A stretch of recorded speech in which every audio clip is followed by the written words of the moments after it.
Well, the thing is, if you ask any filmmaker at this point of the film, where you have got 3 or 4 days left for release, and he says that I am very excited and I'm looking forward, he's lying.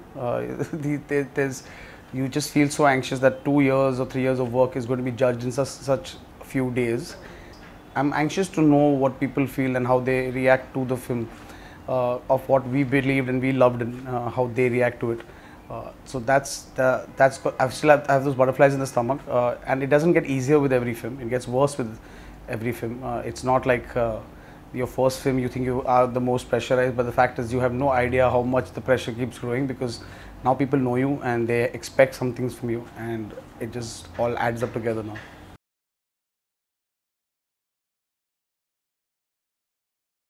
Well, each time I try to do something. I don't like, do anything consciously like that. What I try to do is I try to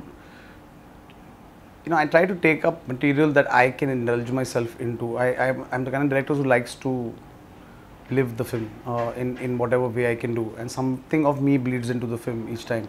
Hamari didn't hit the box office numbers, didn't do it, and even the appreciation that I wanted, but I wanted to make a mature love story at that time, because at the age of 35 they would allow me to do it, and not at the age of 50, I think.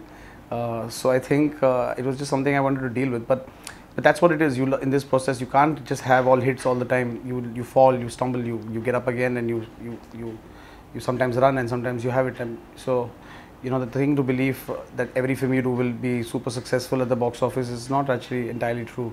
I would rather you learn more from your failures than you learn from your successes, at least.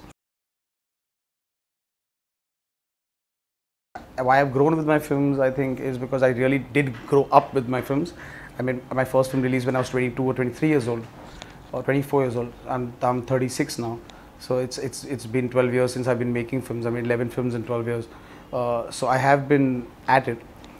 So yes, I obviously have learned from my previous one, but I have no regret about anything that I've done in the past, or the things I have not done, or the actors I've worked with who I've not worked with.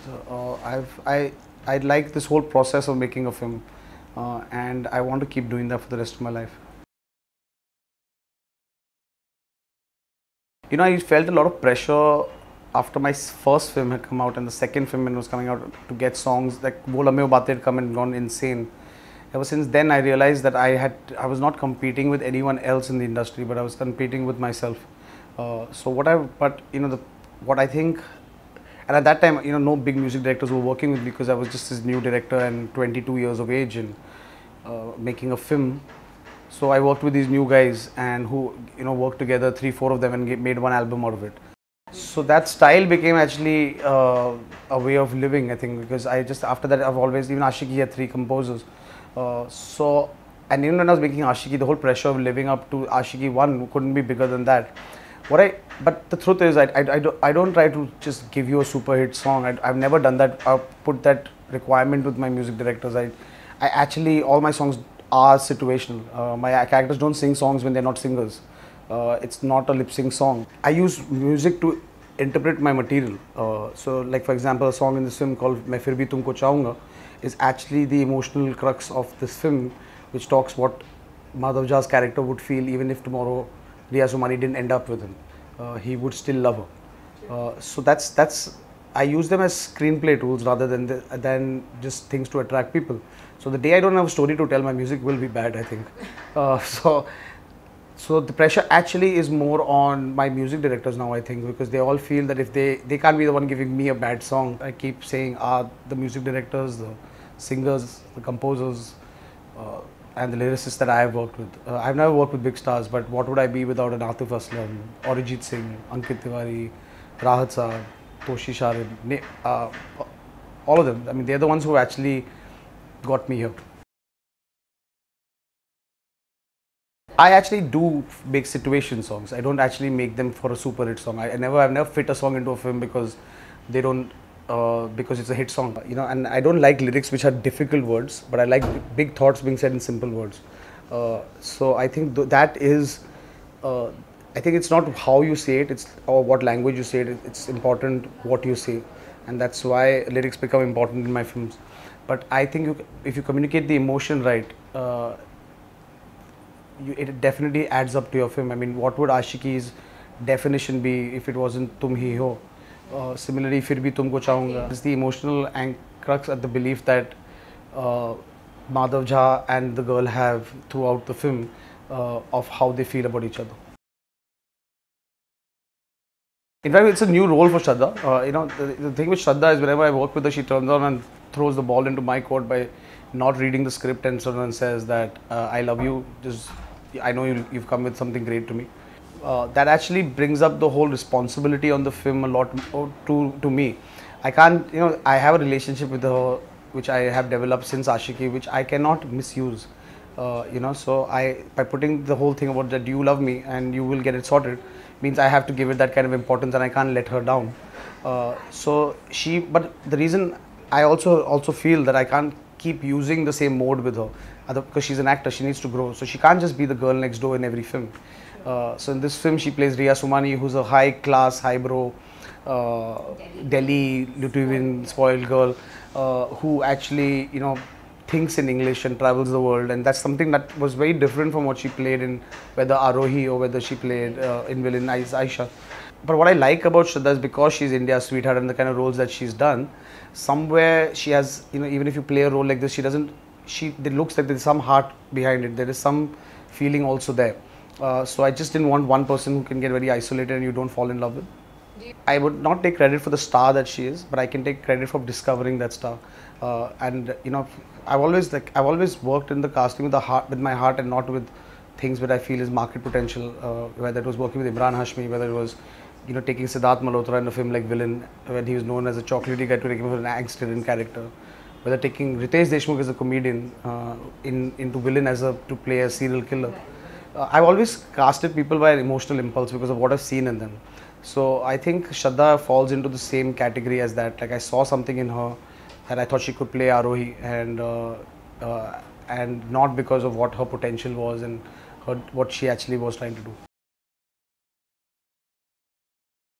No, the thing is he had not released the book, and he met me once and he gave me the manuscript of the book, which actually had way before the release of the book. This was in July, August or something, and October is when this book released. And he gave me the book and he told me to read it, and I first was apprehensive because it was called Half Girlfriend, and I'm known for films like Villain and Ashiki, which are emotionally driven and stuff like that, and I thought this was going to be some fluff college film or something like that. But as I went through the pages, I really enjoyed what it had. It had an emotional arc. It was an Indian love story, and it's very difficult to find new avenues in a love story, because essentially every love story boils down to boy met girl, boy loses girl, boy gets girl back. But it's the journey which is actually new every time, and I think a lot of us get inspired by the more modern concepts of like live-in and friends with benefits. And so what I saw here in the book was there was an Indian love story, and he had done things like he'd taken a Bihari character to play a love story. Normally Biharis are just stereotypical in our Hindi films as gangsters or politicians. Here he was not romancing in Lucknow and Jaipur and all the stuff that you've seen before, but he was romancing in Patna, and that's where real love is. It's not done in exotic locations. I mean, whenever I fall in love, suddenly the locations have not become exotic. When I fall in love, it is in the city. It is living, breathing. It's alive in your normalcy of life, and that's what this book had. And so I was drawn to that, and so what I think is, it's unlike normally people set up projects. It was not like me, Chetan and Ekta came together and then we wrote a film because we decided to make a project. It was a book which the initial source material was a script, and then based on that I got associated with Chetan, and then Ekta came on board. So it was actually a film that got made rather than a project set up, and that's what actually drew me to it. You've got to live with the script for the next 12 months or a year more than that of your life. You better enjoy it. It's like a relationship you're going to be in, and if it's not something you enjoy, there are going to be bad days, there are going to be difficult days on the shoot, but in the end it's a film that you love and you're going to be there. So I just you could go wrong, but in the end, and choose the wrong script, but in the end you should be something that you loved. मैं फिर भी तुमको चाहूँगा, for sure. Not for anything else. It just binds. In few movies I've got that one song that actually talks about. It's written in. It was written as a nazam actually, which Manoj Mutashar had written 12 years back actually, and he had just written and read it out to me as a poem to me, and I said, keep this. I want this for Half Girlfriend. I was making Hamari at that time, and he said, not for Hamari. I said, no, this is for that film. And we obviously restructured it and made it into a lyrical format. But the source material is a poetry that he written in Kashmir. So I think it's one song that actually talks about the whole emotional journey of these two characters, and that's why I'm a little biased towards it.